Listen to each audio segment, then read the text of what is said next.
everyone, it's Jennifer from Flux. Welcome back to week 4 of the Flux Fall Crochet Along. This is the last week of tutorials, and then next week will be kind of the recap. So it has flown by, and it's been such a fun and pretty project to work on. This is the Autumn Textures throw, if you're just joining us. It is an open kind of shell stitch, so it is chunky, but kind of open and sort of lacy as well. Today, we are going to be tackling all of these ends that we've been dealing with as we change colors.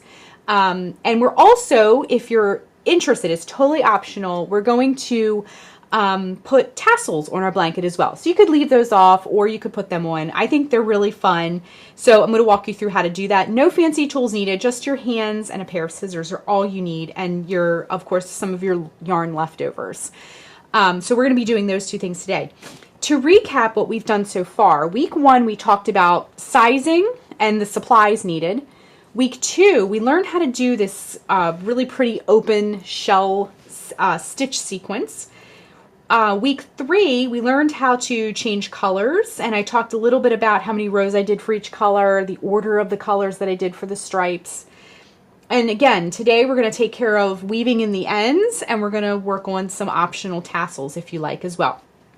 Also, stay tuned for next week, because next week we are going to have our big recap, and that will be on the blog, because what I like to do is, a lot of you like to remake these projects, and I like to put all the tutorials, so the links to the written patterns, all of the videos, I like to put them on one post so you can access the entire crochet along on one page at the end of the cowl.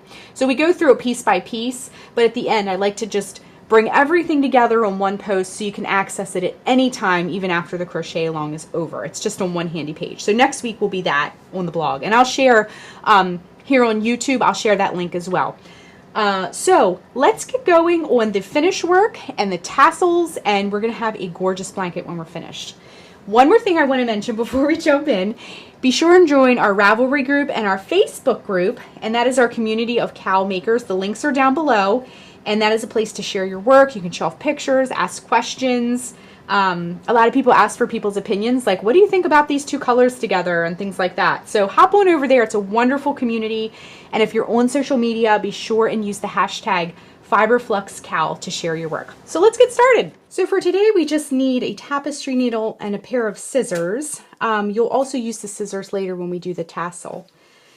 So what you need to do is, let me just slide this up a little bit so you can see it. What we're going to do is grab one of our ends that we want to weave in, and my tapestry needle, the eye it's a pretty large eye because it's for yarn, but this is very thick plushy yarn, so we're going to give it a nice twist before we put it through the eye, and it'll go through a lot easier. Now when you weave in ends, when you do striped projects like this, you want to stay in the same color that the end is. So this mustard color, I'm going to go in the mustard section here, and we're going to go in one direction and pull it through nice and snug, and then come back in the other direction, and that helps lock it into place. I also like to go in between the plies of yarn, and that helps too. That helps keep things nice and snug. Okay, and then grab your scissors and just give it a little trim. Okay, so then you're going to repeat for the rest of your ends. And you're going to keep, for example, this orange, I'm going to keep it in the orange section, the mustard in the mustard section, and so forth. So go ahead and weave all your ends in, and then we'll rejoin in just a moment to do our tassels. So once your ends are woven in, if you want to, you can add some tassels. I'm going to put a tassel at each corner of my blanket, and if you had a little bit of yarn left like I did, it's just enough to make some tassels. So I'm going to do a different color than I'm attaching it to, but you could coordinate it however you like. So to do the tassels, again, this is optional. What you want to do is cut a piece of yarn about 12 inches long. You don't have to measure it, just eye it up. And then cut a second piece of yarn 12 inches long. And then just kind of lay them aside. And then what you can do is let the yarn hang down the front of your hand like this. And we're going to wrap it. So we're going to go, every time it passes over your index finger, you count it as one, okay? So 1, 2, 3, 4, 5, 6, 7, 8, 9, 10, 11, and 12. So I'm going to do 12 wraps. That's about the thickness that I'd like to have. Okay, so when I cut it, I'm going to let the other tail hang downward as well. So then what we want to do is carefully slip it off your hand, holding the bundle at the top where it was sitting on your finger. And then what you're going to do is grab one of the pieces of yarn that you cut a minute ago and send it through just like that. Make sure it's at the very tippy top. Ends are still hanging down, and then we're just going to tie it nice and tight at the top.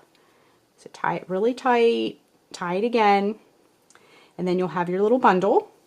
And then what you want to do is take your other strand of yarn and lay it down. And you're going to go, I would say about a 1/4 of the way down from the top knot here. And you're just going to tie it. And you can adjust it. It doesn't have to be like a one-shot deal here. You can adjust it and slide it up or down as needed.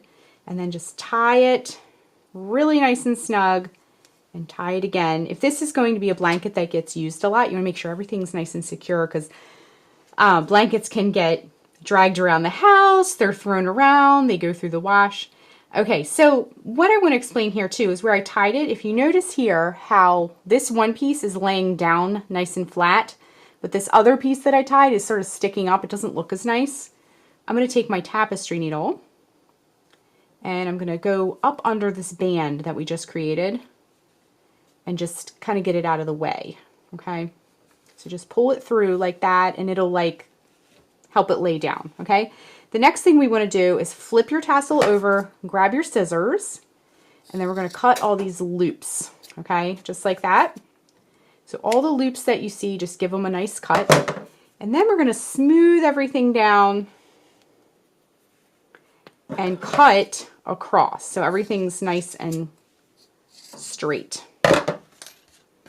Okay, and let's get all of our little yarn clippings out of the way. I got my brush your yarn crumbs, brush your yarn crumbs off of your surface because they'll get everywhere. All right, now grab the corner of your blanket and we're just going to grab our tapestry needle again. You can do this with your hands because this yarn is chunky enough, but I find that the tapestry needle is a little bit more helpful to me. Okay, and then you're going to go right in the corner. Now you don't want to just take it under one loop. Actually, let me zoom way, way in so you can see here.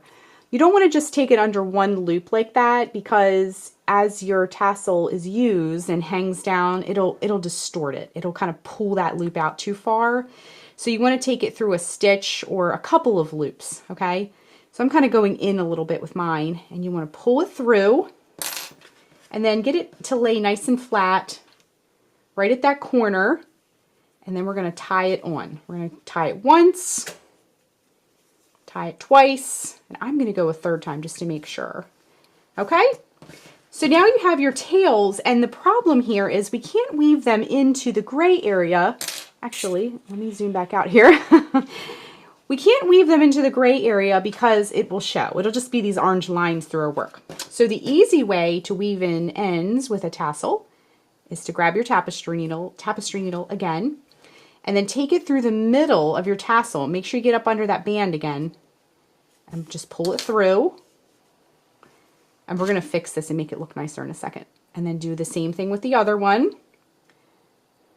And just take it right through the middle, coming up under that band of your tassel. Okay, so pull them nice and snug. Make sure everything looks nice and pretty and that it's laying flat. And then what you want to do is grab your scissors again and just cut the bottom, okay? And that is how you do your tassel. So you'll want to just double check it one more time, make sure everything's even.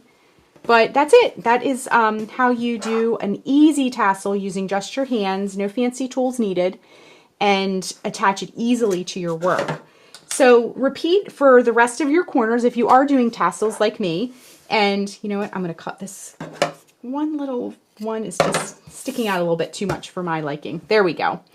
So you're going to add 4 tassels. and then your blanket will be complete. So join me next week, a week from today, and I'm going to have the big reveal. I'm going to show the finished blanket in its entirety. I know a lot of you are still working on your blankets, and that's fine. These tutorials will be up forever. You can access them. You can remake the piece if you want. The tutorials won't go away. So you really can work at your own pace.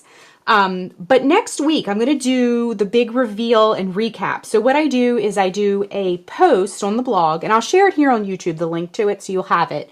But I like to put all of the videos and all of the written parts together. So if you want to go back later, you can access them all in one place. So we do this in parts to kind of like move through it together. But then at the end, I like to do sort of like a recap and have it like all in one place as a handy reference for you. So I really hope you enjoyed this project. It was such a fun blanket to make, and I can't wait to start using my blanket. Join us next week for the recap, and then our next crochet along will be our holiday crochet along. So as we get closer to that, I'll give you more information and some clues and things about that. Also, one last thing, if you haven't joined the Ravelry group or the Facebook group, hop on over there and show off your work, show off what you're doing, even if it's a work in progress and you're not finished yet. And if you're on social media, use the hashtag FiberFluxCal to share your work. It's so much fun to see what everybody's doing. So that's all for now. Thank you so much for joining us and crocheting with us.